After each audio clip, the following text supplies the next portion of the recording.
सामाजिक, धार्मिक और जातीय समीकरणों वाली हरिद्वार लोकसभा सीट में इस बार किसका डंका बजेगा? हरिद्वार से ही राजनीति के बड़े बड़े द्वार खुलते हैं। इस बार किसके लिए खुलेंगे और किसके लिए बंद हो जाएंगे? हाथ और फूल के अलावा इस सीट पर प्रभाव रखने वाला हाथी आखिर कर क्या रहा है? रावत वर्सेस रावत, क्या भाई वर्सेस भाई होगा? और उमेश कुमार ने इस सीट को आखिर क्यों रोमांचक बना दिया? क्या कहता है इस सीट का इतिहास, क्या है आंकड़े? बात करते हैं हरिद्वार लोकसभा सीट के विश्लेषण की इस वीडियो में। लेकिन आगे बढ़ने से पहले परंपरा को निभाइए, चैनल को कीजिए सब्सक्राइब, फेसबुक पर कीजिए फॉलो, वीडियो को कीजिए लाइक और कमेंट पूरा वीडियो देखने के बाद। नमस्कार, मैं दिग्विजय चौहान। हरिद्वार लोकसभा सीट माना जाता है कि ये वो लोकसभा सीट है कि यदि किसी की राजनीति दबी दबी सी चल रही है या फिर कहीं से राजनीति चमक नहीं रही है तो फिर हरिद्वार आइए, हरिद्वार से चुनाव लड़ जाइए और यहाँ से आपके लिए राजनीति के कई द्वार खुल जाते हैं। जो भी व्यक्ति हरिद्वार से चुनाव लड़ता है उसके जीवन की राजनीति में 360 डिग्री का चेंज आ जाता है। ये सब बातें मैं पुख्ता सबूतों के साथ कह रहा हूँ। वो बात हम आपको आखिर में बताएंगे, लेकिन उससे पहले नजर डालते हैं हरिद्वार लोकसभा सीट पर। साल 1977 में अस्तित्व में आई हरिद्वार लोकसभा सीट देहरादून और हरिद्वार 2 जिलों में फैली है। इस सीट में कुल 14 विधानसभाएं हैं, जिनमें से 11 विधानसभाएं हरिद्वार जिले की आती हैं और 3 विधानसभाएं देहरादून जिले की आती हैं। हरिद्वार की इन 11 सीटों में भेल रानीपुर, भगवानपुर, हरिद्वार, हरिद्वार ग्रामीण, झबरेड़ा, ज्वालापुर, खानपुर, लक्सर, मंगलौर, पिरन कलियार और रुड़की विधानसभा सीट शामिल है। जबकि देहरादून की 3 विधानसभाओं में धर्मपुर, डोईवाला और ऋषिकेश शामिल है। अब जहां एक तरफ गढ़वाल लोकसभा सीट पर विधानसभाओं में बीजेपी का बहुमत है, तो वहीं इस सीट पर मुकाबला बराबरी का नजर आता है। इन सभी विधानसभाओं में 6 सीटें बीजेपी के पास है, 5 सीटें कांग्रेस के पास है, 1 सीट बसपा के पास है, 1 निर्दलीय और 1 सीट अभी खाली है। वो सीट भी बसपा के पास ही चुनाव के दौरान थी।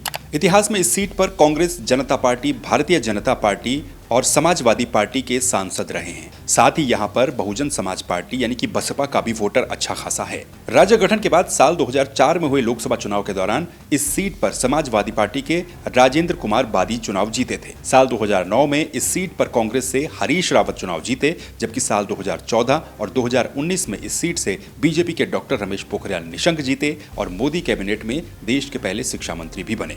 अब नजर डालिए साल 2019 के चुनाव परिणामों में। साल 2019 में इस सीट पर बीजेपी के डॉक्टर रमेश पोखरियाल निशंक को 6,65,674 वोट मिले थे, जो कि 52% है, और कांग्रेस के प्रत्याशी अम्बरीश कुमार को 4,06,945 वोट मिले थे, जो कि 32% है। इसके अलावा तीसरे नंबर पर रहे बसपा के प्रत्याशी अंतरिक्ष सैनी को 1,73,528 यानी कि 13% वोट मिले। ध्यान रखिएगा यहाँ पर बसपा के वोटों पर। हार जीत का अंतर इस सीट पर 2,58,729 का रहा 2019 के लोकसभा चुनाव में। अब बात 2014 के लोकसभा चुनाव की। 2014 के लोकसभा चुनाव में बीजेपी के डॉक्टर रमेश पोखरियाल निशंक को यहाँ पर 5,92,320 यानी कि 50% वोट मिले थे। कांग्रेस की रेणुका रावत यानी कि हरीश रावत की धर्मपत्नी यहाँ से चुनाव लड़ी थी और उन्हें 4,14,498 35% वोट मिले थे। साथ ही बीएसपी के मोहम्मद इस्लाम को 1,13,663 वोट मिले थे। इसके अलावा यहां पर सपा को 5,000 और आम आदमी पार्टी को 2014 में 18,000 वोट मिले थे। हार जीत के अंतर की बात करें तो ये लगभग 1,77,000 के आसपास बैठता है, यानी कि यहां पर भी बसपा 1 लाख से ज्यादा वोट ले गई थी। हरिद्वार लोकसभा के कुछ और दिलचस्प आंकड़े भी हैं, जैसा कि 20 सालों में हरिद्वार लोकसभा के अंदर वोटर्स की संख्या 122% बढ़ी, जो कि उत्तराखंड में सबसे ज्यादा है। साल 2004 के लोकसभा के चुनाव जब हुए थे तब यहां पर वोटरों की संख्या 9,14,440 थी, जबकि 2024 के इस चुनाव में यहां पर 20 लाख से भी ज्यादा वोटर्स हो चुके हैं। हरिद्वार लोकसभा सीट पर मुस्लिम, अनुसूचित जाति और पिछड़ी जाति के वोटर्स का एक बहुत रोचक गणित होता है। यहाँ पर 26% मुस्लिम वोटर हैं, 20% अनुसूचित जाति के वोटर्स हैं और लगभग 40% पिछड़ी जाति के वोटर्स हैं, जो कि प्रत्याशी के भाग्य का फैसला करते हैं। क्योंकि ये क्षेत्र मैदानी क्षेत्र है, इसीलिए यहाँ पर जातीय आधार पर और धार्मिक आधार पर काफी वोट भी पड़ते हैं। अब बात कर लेते हैं प्रत्याशियों की कि आखिर इस लोकसभा के मैदान में कौन कौन प्रत्याशी हरिद्वार से अपनी किस्मत आजमा रहा है। सबसे पहले बात भाजपा की। भाजपा ने यहां से सिटिंग सांसद डॉक्टर रमेश पोखरियाल निशंक का टिकट काटा, जो कि मोदी कैबिनेट में देश के पहले शिक्षा मंत्री भी रहे थे। वो 2 बार यहां से लगातार सांसद चुनाए गए, लेकिन तीसरी बार उनका टिकट काट करके भाजपा ने चुनावी मैदान में उतारा है उत्तराखंड के पूर्व मुख्यमंत्री रहे त्रिवेंद्र सिंह रावत को। त्रिवेंद्र सिंह रावत साल 2017 में उत्तराखंड के मुख्यमंत्री बने थे, लेकिन 5 साल पूरा करने से कुछ महीने पहले ही उन्हें मुख्यमंत्री पद से हटा दिया गया। तब से न वो कोई चुनाव लड़े हैं और न ही राजनीति में उस तरीके से सक्रिय नजर आए हैं। तो वहीं दूसरी तरफ कांग्रेस ने यहां पर पूर्व मुख्यमंत्री हरीश रावत के सुपुत्र वीरेंद्र रावत को टिकट दिया है। वीरेंद्र रावत का जीवन में ये पहला चुनाव होगा जो कि लोकसभा का ही चुनाव होगा। यहाँ से उनका राजनीतिक डेब्यू तो होगा ही, लेकिन उनके पिता का कितना प्रभाव इस चुनाव पर पड़ता है वो भी देखा जाएगा।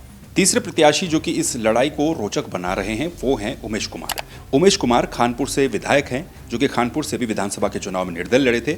वो चुनाव उन्होंने कुंवर प्रणव सिंह चैंपियन से जीता था और इस बार वो निर्दलीय ताल ठोक रहे हैं कि वो संसद भवन में भी यहाँ से चुन करके जाएंगे।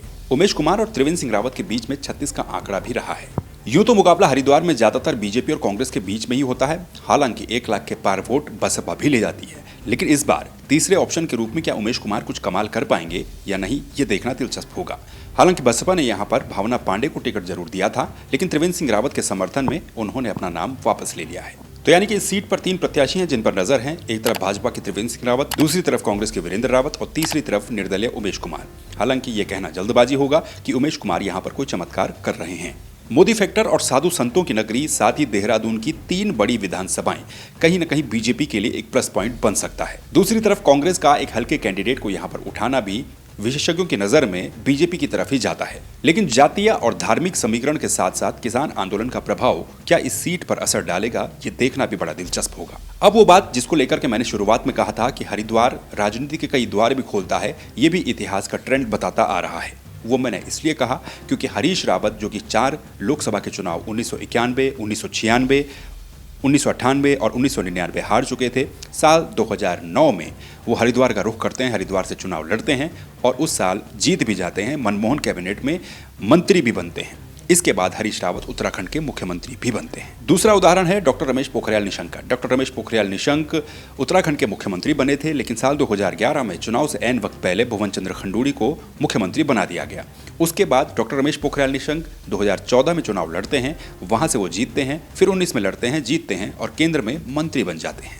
ये तो थे 2 उदाहरण, लेकिन तीसरा और चौथा उदाहरण देश की राजनीति से भी जुड़ा हुआ है। साल 1987 में यहाँ पर बसपा सुप्रीमो मायावती और रामविलास पासवान भी उपचुनाव लड़े थे।